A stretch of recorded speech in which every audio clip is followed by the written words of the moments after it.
The pen was already moving. Marcus Holt's hand swept down toward the paper like it had done 1,000 times before, smooth, certain, unstoppable. Around the long glass table, 14 men and women in expensive suits held their breath. Some leaned forward, some gripped their folders. All of them were waiting for the same thing, the soft, final scratch of ink on paper that would seal a deal worth $300 million. Nobody was looking at the door. That was why nobody saw her coming. She had been mopping the hallway outside for 20 minutes. Her name was Elena. She was 23 years old, and she was wearing a gray cleaning uniform 2 sizes too big for her small frame. Her hair was pulled back tightly. Her shoes squeaked slightly on the polished floor whenever she moved.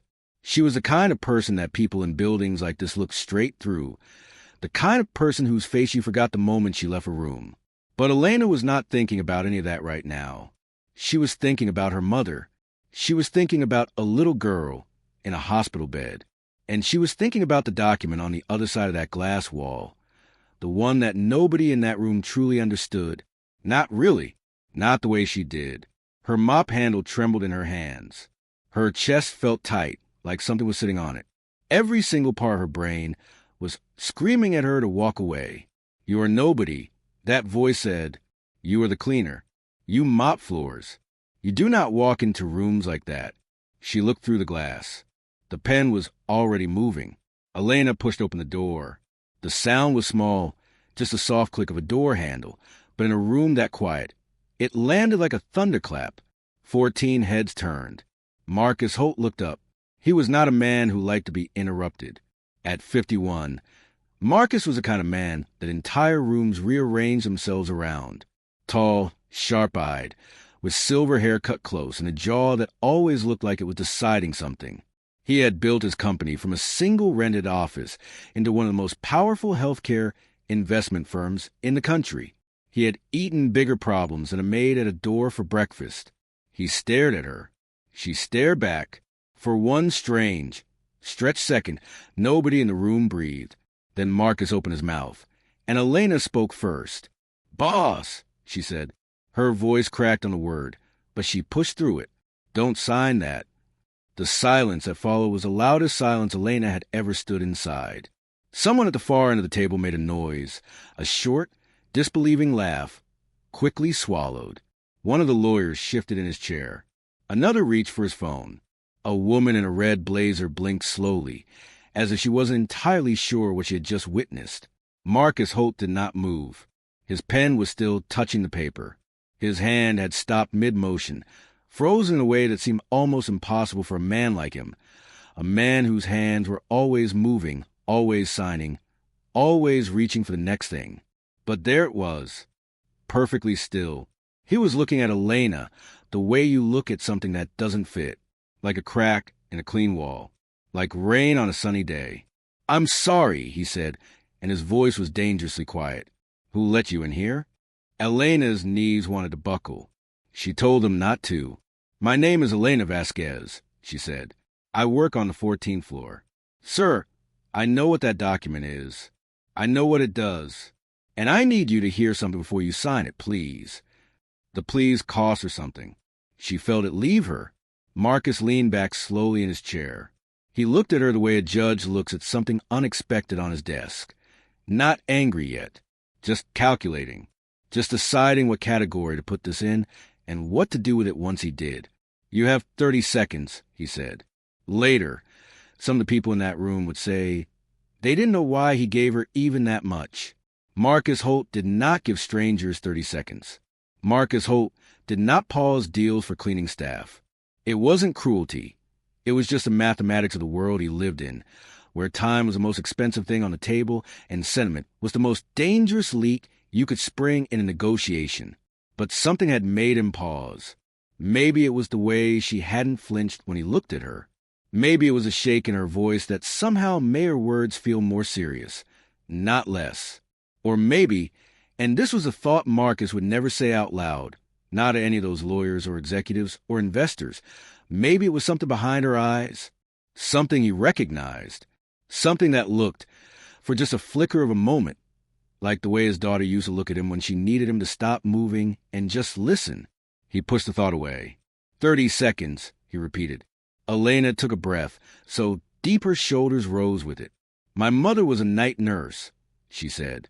She worked the children's ward at Meridian Hospital for 11 years. And the contract you're about to sign, it closes that ward down. The room was very still. Her name was Rosa Vasquez. Elena continued. And 11 years ago, she sat by a little girl's bed all night, every night for 6 weeks, when that little girl's father was too busy to come. She stopped. Her jaw was tight. That little girl's name was Sophie. Marcus Holt's pen slipped. It made the smallest sound as it rolled and came to rest at the edge of the paper. Nobody reached to pick it up, because every person in that room had just watched something impossible happen. They had watched the color leave Marcus Holt's face, slowly, quietly, like a light being turned down from the inside. And the deal, which 3 minutes ago had been as certain as sunrise, now hung in the air like a question nobody knew how to finish. Nobody moved. The pen lay on its side at the edge of the paper, and the room held itself very still. The way a forest goes quiet just before a storm arrives. The lawyers looked at each other. The investors looked at Marcus. And Marcus looked at Elena. Really looked at her, the way he hadn't looked at anyone in a very long time. Something was happening behind his eyes. Something old was waking up. Get everyone out, Marcus said. His voice was low, controlled, but different now. Stripped of the performance, the polish, the careful armor he wore in rooms like this. It was a voice underneath all of that, the one almost nobody ever heard. The woman in the red blazer stood up immediately. Marcus, the window on this deal closes at. I said get everyone out. She stopped, looked at him once more. Then she gathered her papers, and one by one, silently, expensively, the 14 people filed out of the boardroom like a tide pulling back from the shore. The door clicked shut, and then it was just Marcus Holt, the most powerful man in the building, and Elena Vasquez, who mopped his floors, sitting across from each other in a room made entirely of glass. Sit down, Marcus said. Elena didn't move toward the chairs the executives had used. Instead, she pulled out the nearest simple chair by the wall, the kind assistants used when they came to take notes, and sat on the edge of it, her hands folded tightly in her lap, her back straight. Marcus watched her do this. Something about it. The quiet dignity of it. Choosing the smaller chair without being told made his chest feel strange. Tell me about your mother, he said. Elena blinked. She had prepared herself for anger, for security guards, for being marched out with her head down. She had not prepared for this, for him to be still and quiet and asking. She swallowed. My mother worked nights, she began. She chose nights because the day shifts paid less, and I was little, so she could drop me at school before she slept. She worked the children's ward because she said those were the patients who needed someone the most, in the dark, when they were scared and their parents weren't there. She paused. Her eyes stayed dry, but it took effort. She talked about the children she cared for. She never used their real names, hospital rules. But she had one she called her little bird. A small girl, she said, who barely spoke but would hold her hand through the night and fall asleep that way. 6 weeks she sat with that little bird. 6 weeks of night shifts on top of night shifts, because the girl's father kept sending messages that he was coming, and then he didn't come, and the girl would look at the door and then look back at my mother with eyes that were very old for such a young face. Marcus was very still. My mother never blamed the father. Elena said carefully. She said maybe he didn't know how to be in a room with something he was afraid of losing. She said some people run toward pain and some people run away from it, and neither one of them means they don't love you. She looked directly at Marcus now. But she also said that the little bird knew the difference between being loved from a distance and being loved up close. And children always know. The silence stretched long and thin. Sophie, Marcus said. His voice was barely a sound, just a shape his mouth made. Yes, said Elena quietly. Sophie. Marcus stood up. He walked to the window. Below them, the city moved, tiny cars, tiny people, tiny urgent lives, and he watched it without seeing any of it.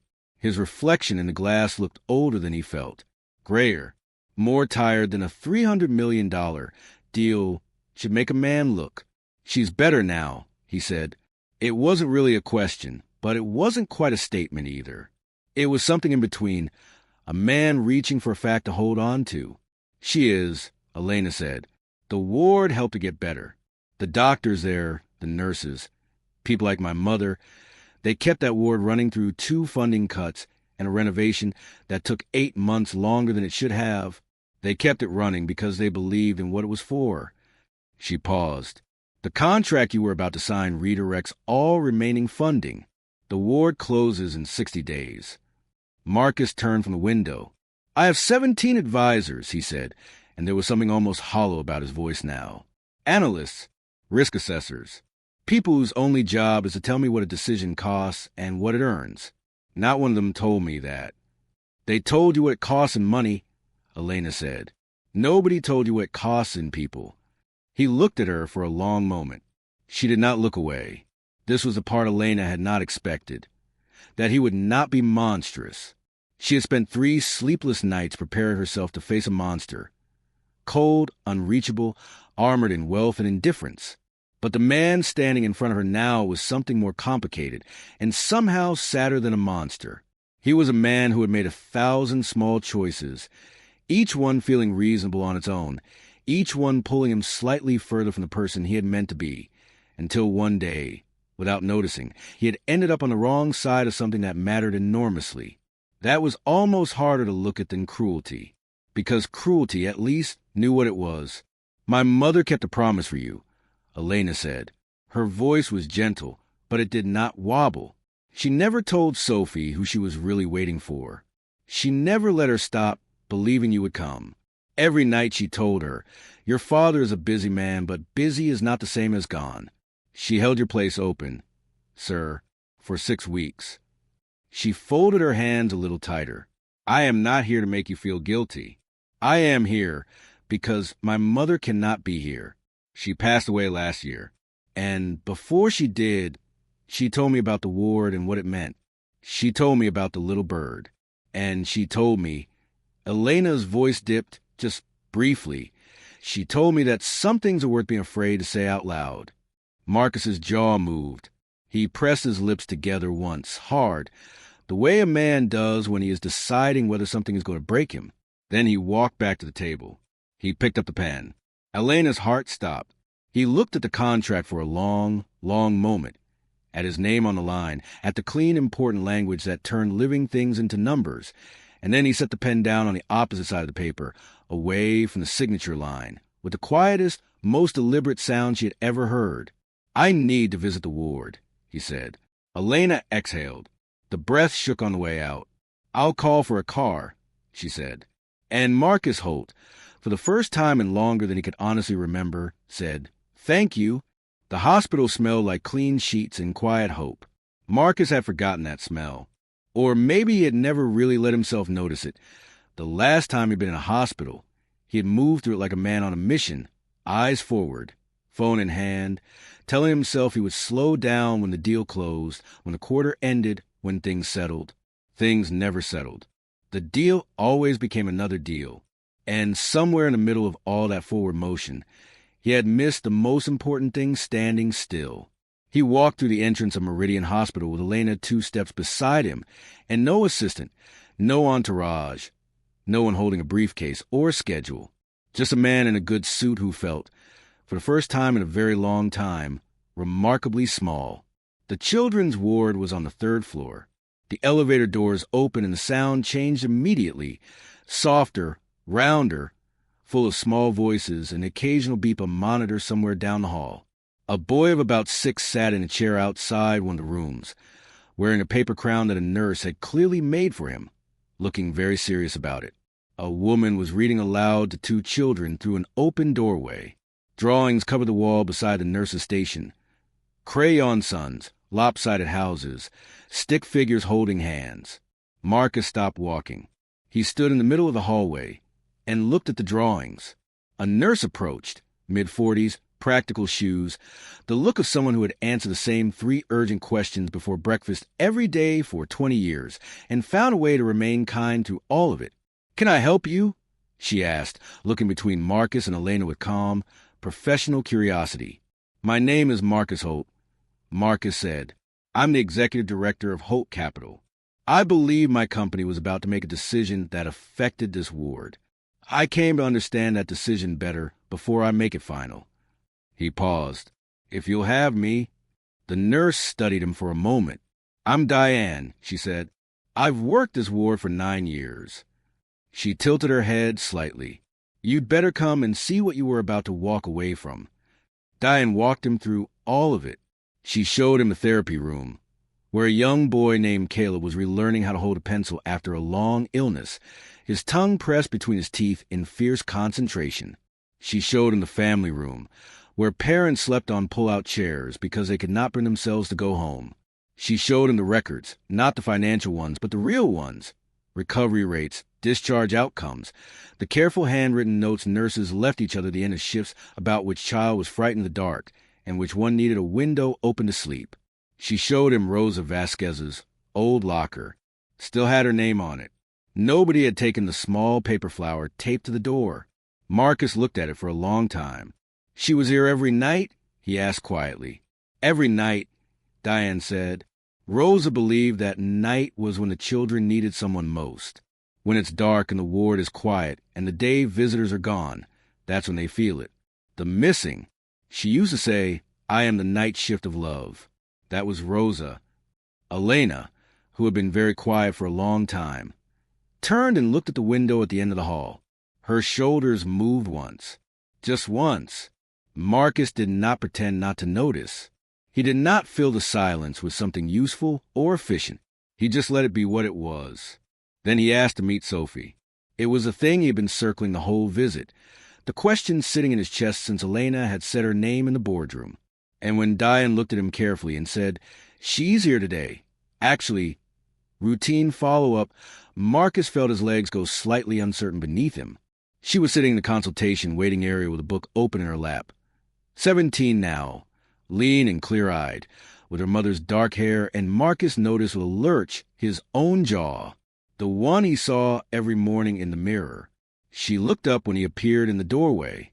The book closed slowly.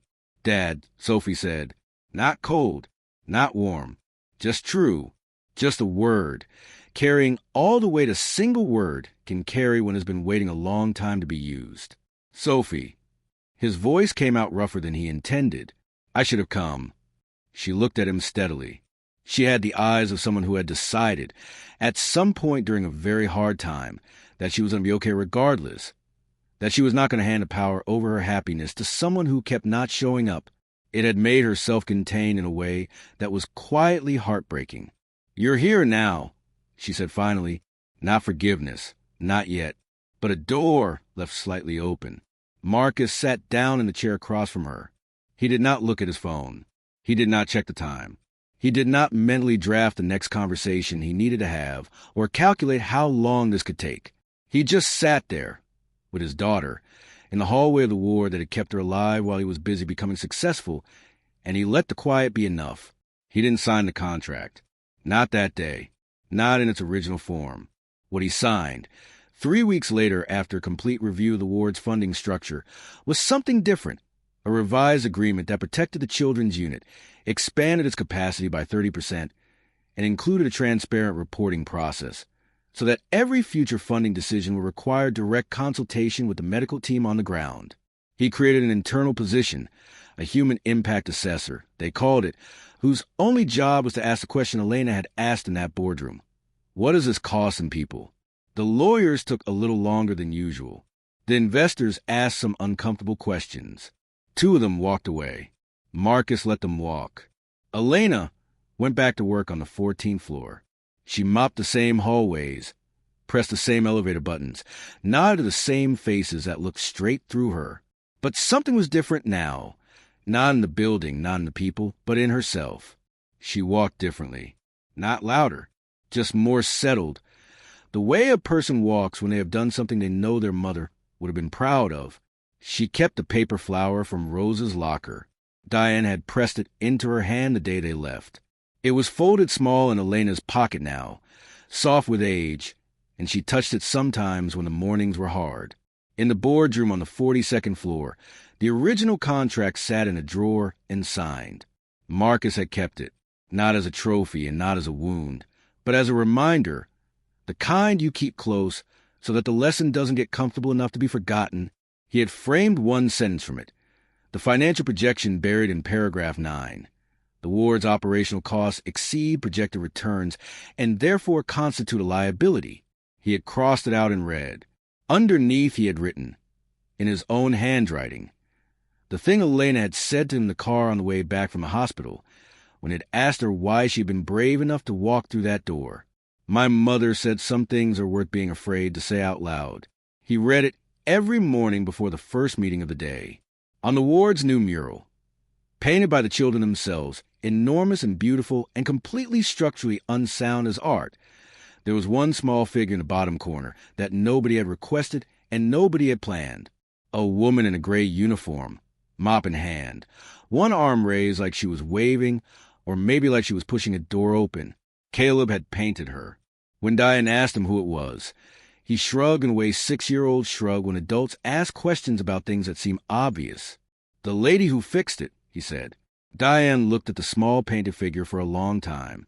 Then she smiled and didn't change a thing. Wealth is not measured by what you sign. It is measured by what you choose not to, and who you become in the space that choice creates. If this story moved you, if Elena's courage, Rose's quiet love, or Marcus's moment of stillness touched something in you, please take a second to. It tells us this kind of story matters, subscribe, so you never miss the next one, share, because someone in your life needs to read this today. Stories like this one exist because of you. Thank you for being here.